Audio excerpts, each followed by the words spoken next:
Bom dia, boa tarde, boa noite, pessoal. Tudo bem? Aqui é o Guilherme, professor de Biologia A, para mais uma aula. Então, vamos dar continuidade no que a gente estava falando na aula passada. Bom, antes de começar a aula, deixa eu só confirmar se está realmente gravando a tela no software. Tá sim? Então, podemos começar. Bom, o que a gente vai falar na aula de hoje? A gente vai falar principalmente sobre biodiversidade e como classificar os seres vivos. Como que a aula está dividida? Da seguinte maneira. Então, primeiramente, a gente vai conceituar o termo biodiversidade, diversidade biológica. Posteriormente, a gente vai falar como que era feita a classificação dos seres vivos antigamente e como que isso evoluiu. E a gente vai falar especificamente muito desse sistema criado por um botânico, um biólogo sueco chamado Linneu, que é o sistema binominal. Depois a gente vai falar de classificação sistemática ou taxonomia, que é uma parte da biologia voltada para a classificação dos seres vivos. E depois como que os seres vivos eles foram classificados principalmente em 5 reinos, ok? Então, continuando o nosso cronograma de aulas, hoje a gente vai falar especificamente sobre a diversidade biológica e classificação dos seres vivos. Bom, temos mais de 1 milhão de espécies descritas e catalogadas, sendo que 5% dessas espécies são consideradas vertebrados, ou seja, a grande maioria das espécies são micro-organismos, plantas, algas, protozoários e assim por diante. Então a gente tem uma grande diversidade de seres vivos. E aí é interessante conceituar esse termo chamado biodiversidade, que é a variedade biológica de plantas e animais existentes em todo o mundo. E aí um exemplo de biodiversidade muito utilizado por diversos livros é a floresta amazônica. Okay? Então, frente a essa grande biodiversidade, como classificar essa grande diversidade, variedade de animais? Isso foi uma pergunta que surgiu há muitos anos atrás e que os pesquisadores da biologia buscaram solucionar, ok? Mas falando lá de antigamente, como que os seres vivos eram classificados? A primeira pessoa, o primeiro indivíduo a pensar nessa questão foi Aristóteles, um filósofo lá da Grécia Antiga. E ele fez uma classificação dos seres vivos. Ele dividiu os seres vivos em animais e vegetais. Só que isso não foi suficiente, porque era uma classificação que era baseada de acordo com o lugar que viviam, se era terra, na água ou no ar, e também de acordo com a semelhança entre as espécies. Então, essa classificação era considerada uma classificação empírica. Uma classificação empírica quer dizer que ela foi baseada exclusivamente na observação. Não teve uma sistematização, um método por trás. E isso não foi suficiente para os anos que vieram posteriormente, ok? Até que esse pesquisador, esse botânico sueco, teve uma ideia para criar um sistema de classificação dos seres vivos. O nome dele é Linneu e ele viveu de 1707 a 1778. Quem foi Linneu? Foi um professor médico e naturalista sueco. Ele criou um sistema para a classificação e também nomenclatura das espécies. Esse sistema ficou conhecido como sistema binominal para a classificação e nomenclatura. Para a criação desse sistema, ele teve que definir dois conceitos: o conceito de espécie e o conceito de gênero. Linneu definiu espécie como um agrupamento de seres vivos semelhantes anatomicamente, ok? E ele definiu como gênero um grupo de espécies que possuía certas características comuns, só que não eram anatomicamente semelhantes, ok?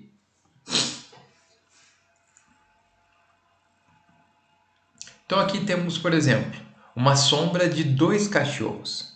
Eles são anatomicamente semelhantes. Então eles são classificados de acordo com o sistema binominal criado por Linneu numa mesma espécie, ok? Aqui temos dois lobos. Eles também são anatomicamente semelhantes e também pertencem à mesma espécie, ok? Só que agora, se a gente classificar o cachorro ou comparar o cachorro com o lobo, eles apresentam características comuns. Os dois apresentam quatro patas, uma cauda, conseguem latir, são vorazes e assim por diante. Então, só que eles não são anatomicamente iguais, semelhantes. Então, eles são do mesmo gênero, pois apresentam características semelhantes, entretanto, são considerados de espécies diferentes, porque não são anatomicamente iguais, ok? Apenas apresentam características semelhantes.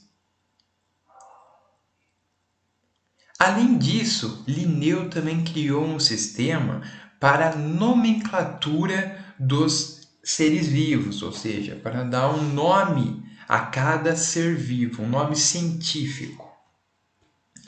O nome da espécie ou um nome científico, de acordo com esse sistema binominal criado por Linneu, que é utilizado até hoje em dia, o nome da espécie deve ser escrito em latim. E por que ele escolheu a língua latim? Porque antigamente era considerado uma nomenclatura universal comum a todos os cientistas, independentemente da nacionalidade. E é uma língua que não sofre modificações, porque é considerada uma língua morta. Okay? Então, o nome da espécie, o nome científico da espécie, de acordo com o sistema binominal criado por Linneu, ela vai ser sempre escrita em latim. Outra regra para a nomenclatura das espécies. O nome deve ser escrito com duas palavras, é um nome composto, sendo que a primeira refere-se ao gênero do animal e a segunda à sua espécie.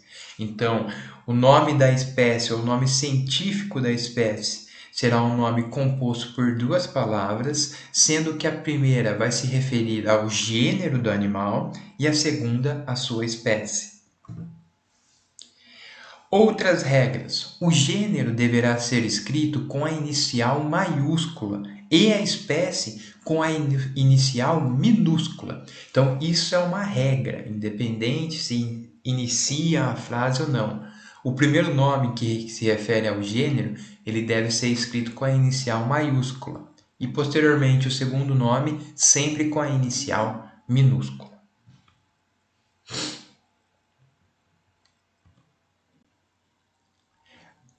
Em algum o gênero e a espécie algumas subdivisões, como subgênero e subespécie.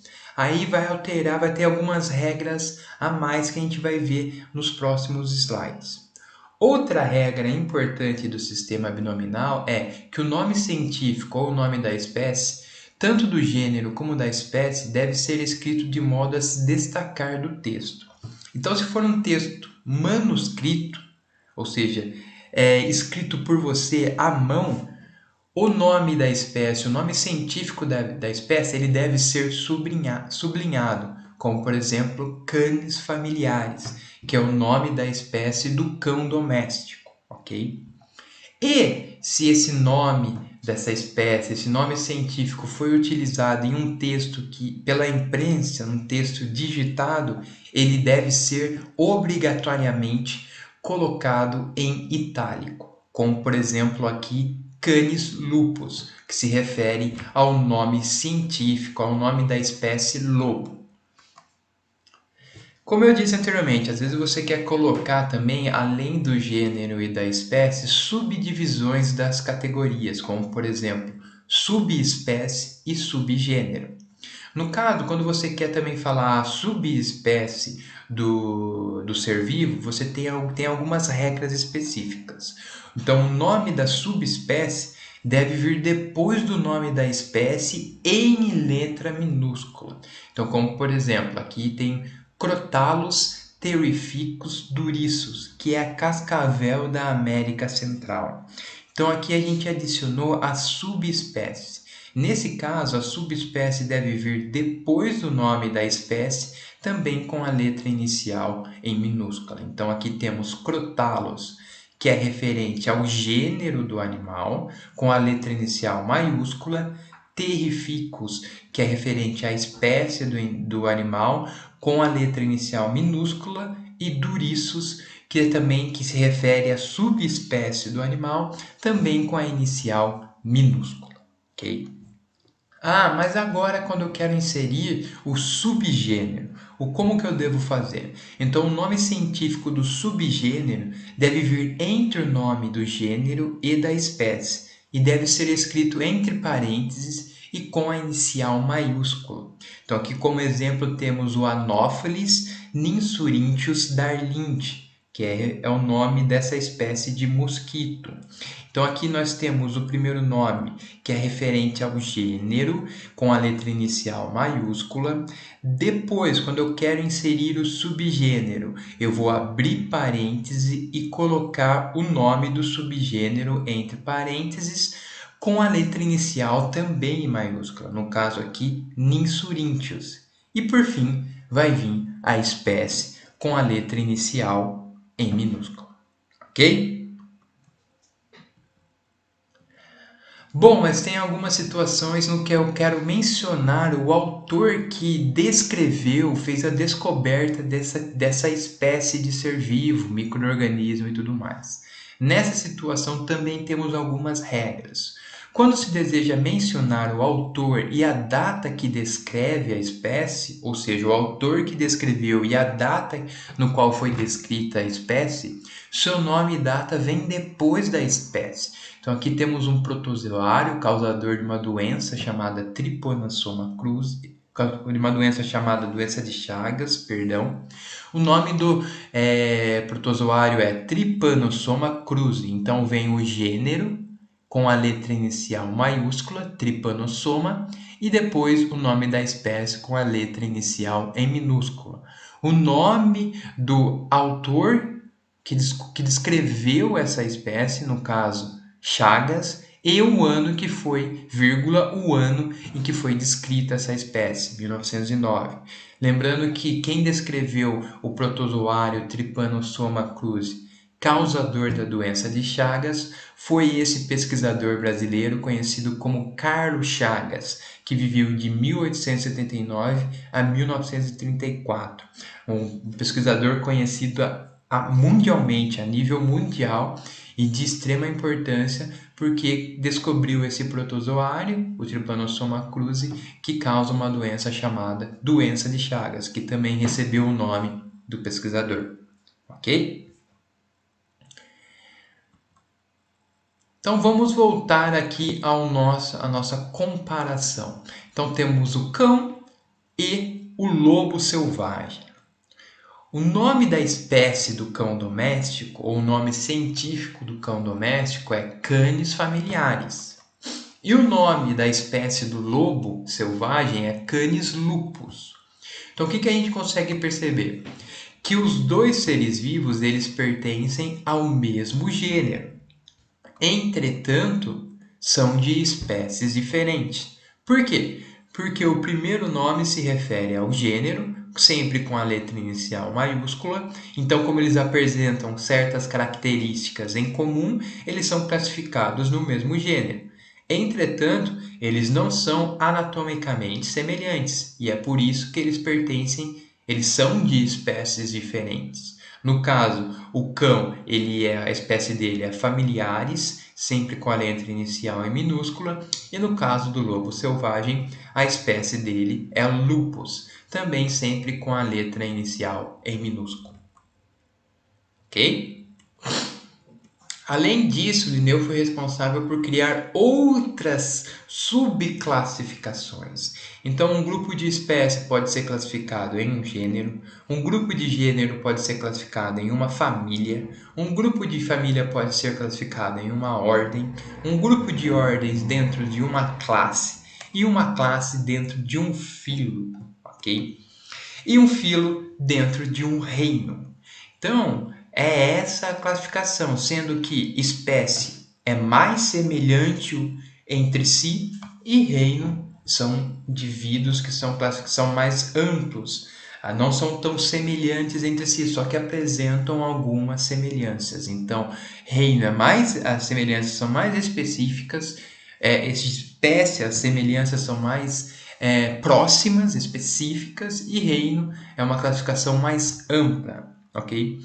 Então essa classificação ela deve ser decorada por vocês, lembrando que sempre será mais semelhante quanto mais próximo da espécie. Então existem algumas frases para decorar esse tipo de classificação, como por exemplo, o rei ficou claramente orgulhoso da família do genro escolhido, no qual rei vem de reino, ficou de filo, claramente de classe, orgulhoso de ordem, da família, e genro de gênero, e escolhido e de espécie.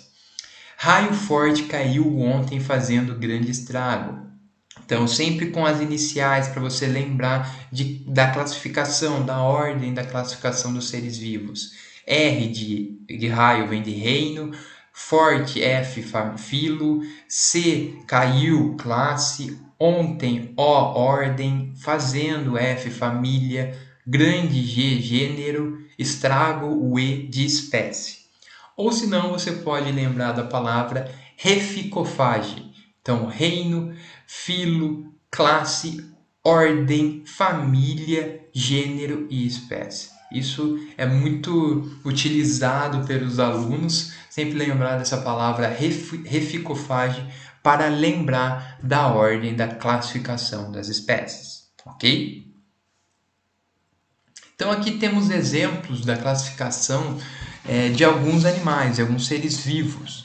Então, cão, ele pertence ao reino Animalia, bem como o lobo, bem como o homem.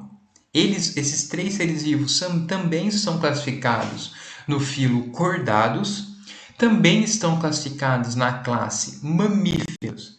Entretanto, quando a gente chega na classificação Ordem, temos diferenças. Tanto o cão como o lobo são classificados na ordem Carnívoros, já o homem na ordem de primatas. Então a gente já sabe que o cão e o lobo eles são mais semelhantes entre si, porque eles também são classificados na mesma família, que é a família Canídeos, já o homem é na família Hominídeos. Gênero do cão e do lobo, Canis, e o gênero do homem é o Homo. E a espécie? Aí temos uma diferença entre o cão e o lobo, porque eles não são anatomicamente iguais. No caso, o cão doméstico é da espécie Familiaris e o lobo é da espécie Lupus. E o homem é da espécie Sapiens, ok? E aqui temos o nome da espécie de outros seres vivos, como por exemplo a abelha. O nome científico é Apis mellifera, no qual Apis é referente ao gênero e mellifera é a espécie. No caso do leão, o nome da espécie, o nome científico do leão é Felis leo. Felis é o gênero e leo é a espécie. No caso do gato, o gato doméstico, ele é classificado, o nome científico dele é Felis cato, ou seja, do mesmo gênero do leão, entretanto, são classificados em espécies diferentes. E no caso da cebola, é Allium cepa. Allium é referente ao gênero e cepa é o nome da espécie. Ok? Então, antigamente, o Linneu criou o sistema binominal que deu origem a uma área da biologia que é chamada classificação sistemática ou taxonomia, que é a parte da biologia que procura organizar e classificar os seres vivos.